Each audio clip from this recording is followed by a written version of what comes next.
こんにちは、アンです。最近山登っててちょっと気になることがあるんですけど、結構ね、膝にサポーターをねつけて登ってる人が多いですよ。はい。山登ってるとね、特にね、下りってすごくこの膝のね、足のちょうどここのこういう感じでここの部分だと思うんですけど、この膝がすごく痛くなるっていう人が多いと思うんですね。あとね、ちょっとお年を召された方々も結構この膝が痛いということで、手術してこの関節部分を取り替えてしまったりね、人工物するんですけど、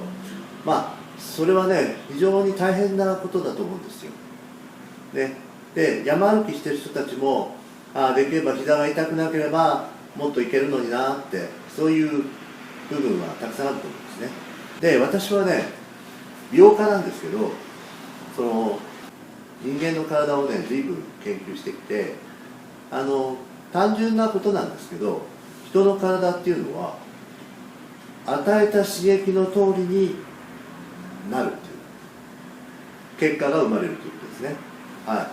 それはどういうことかっていうと、例えば筋肉っていうのは重いものを持ってたくさん使うことによって筋肉が増えていくという、それも一つの刺激による結果だと思うんです。じゃあ骨の場合はどうかっていうと、骨も筋肉のように目立たないし、硬いからイメージから湧かないかもしれないけど、骨も実は、ある一定の周期で骨が溶かされて栄養分になったり、そして、常に新しく新陳代謝することによって新しい骨が形成されていくっていう、そういう状態がね常に繰り返されてるんですね、体の中で。やっぱり山歩きをすれば普段よりも相当な負担がかかるわけですから、当然軟骨っていうのはとても骨ほど硬くなり、柔らかい。そして軟骨っていうのは、骨はねリン酸カルシウムっていうカルシウム成分、硬い成分でできてるんですけど、軟骨はコラーゲンがほとんどなんです。でコラーゲンというのは何かというと、タンパク質、ご存知の方多いと思いますけど、タンパク質の一種類ですね。で、じゃあそのコラーゲンっていう軟骨を再生してあげる、その再生しながら使っていくというね、それがとても重要になるわけで、じゃあどうやったら再生するのということなんですけど、その話をする前に、まずね、歩き方によってその負担を減らすっていう、それがねとても重要なんですね。体は上手に使ってあげないと負担がかかっていろんなところに支障が起こります。だから山歩きの場合は登るときはいいんですよ。登るときっていうのは、こうしてこうしてこうしてこう登っていきますから、そんなに関節に負担っていうのはかからないんですね。でも降りるときは重力プラス自分の体重が乗ってきますから、当然負担がかかりやすい。でその時に大事なのは、まずね、自分の靴の裏をチェックしてもらうことです。はい。どういうことかっていうと、自分の靴の裏でどこが減ってるかっていうのをまずチェックするんですね。特にかかとの部分が減ってる人は要注意です。かかとが減ってるっていうことは、当然かかとから降りてますから、かかとから降りるっていうことは、足のこの状態でね、かかとから降りるっていうことはお分かりの通り、ここに負担がかかります。はい。ここに負担がかかるので、ここの軟骨は潰れます。で潰れてしまうと痛い、あいたあいた、そういう方多いと思うんで、これをねぜひ解消するための歩き方っていうのをここでお伝えしたいと思います。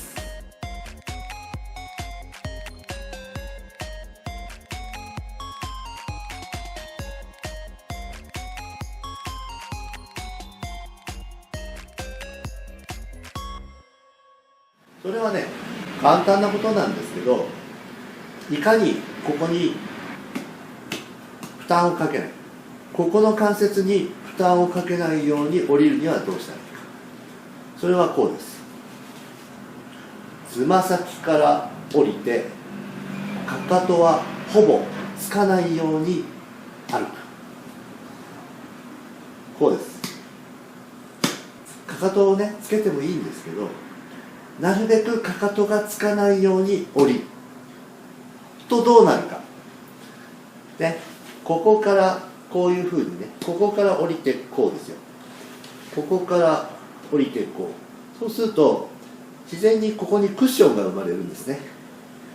このクッションが生まれることによって膝関節に負担がいかない。このクッションがなくてかかとから直接降りてしまうと、この重さが全部ここにかかるので軟骨が潰れて痛みが生じる、ね、ですから降りるときです。降りるときは前から降りてかかとはつかないぐらいの感じで降りてみてください。そうすることによって膝関節や股関節に負担がいかないので、痛くなりづらい、ね、それはもう物理学的な問題です。登るときは皆さんご存知だと思いますけど、キックステップで前に出す。キックステップで前に出す。要するにそうするとももの筋肉はあまり使わないんですね。よく普通最初わからない人は足を前に出して歩くと思うんですけど、そうすると足を前に出して歩くっていうのはももの筋肉を非常に使ってももが痛くなる。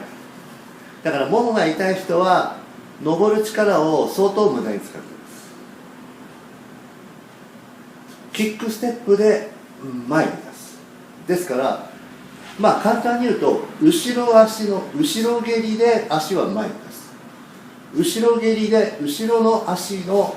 蹴りで前に出す。そうすると後ろの足の蹴りで足を前に出すので、ほとんどももは使わず、どこを使うかというとここです。はい、このししゃものところ、このふくらはぎの筋肉でキックして前に足を出す、ね、だから後ろ足で前に出る、後ろ足で前に出て前に出て前に出て、後ろ足で前に出す、後ろ足のキックステップで前に出す、後ろ足のキックステップで前に出すっていうふうにするととてもね力がね3分の1ぐらい、測ったことはないですけど、3分の1ぐらいじゃないかなっていうぐらい足が疲れなくなるんですよ、ね、それとももが後で痛くなくなります、はい、ももが痛いというよりもどちらかというとふくらはぎの方が筋肉痛になるぐらいの感じだと完璧、そうすると上りがそうですね、今よりも倍のスピードまではいかないかもしれないけど3分の1は楽になるんじゃないかな、上りがね、ぜひこれをね知ってる人はもちろんご存知で分かってると思いますけど、はいね、キックステップキックステップキックステップキックステップキックステップ、後ろ足で上る。降りるときはつま先からかかとをつけないようにして降りる、ね、降りるときはね、そうすると膝に負担がかからないので、痛くなりません、ね、それとても大事な登り方と降り方の足の筋肉の使い方です、ね、で次回はもし痛くなっちゃった時にね、それでもやっぱり痛くなることってあると思うんです。特にお年を召されていくとやっぱり全体的にね骨はもろくなりやすい、もろくなってくるので、それでも痛くなってしまった場合に軟骨を再生する方法、かかとと膝の足の軟骨をうまく再生する方法。人間の体はね常にね新陳代謝を繰り返してどんどん新しい細胞が作られて古い細胞が捨てられていくっていう、そういう状態が起こっているので、うまく動かしてあげることによってここの膝の関節の軟骨も再生します。筋肉を動かせば再生するのと同じように骨もちゃんと再生します。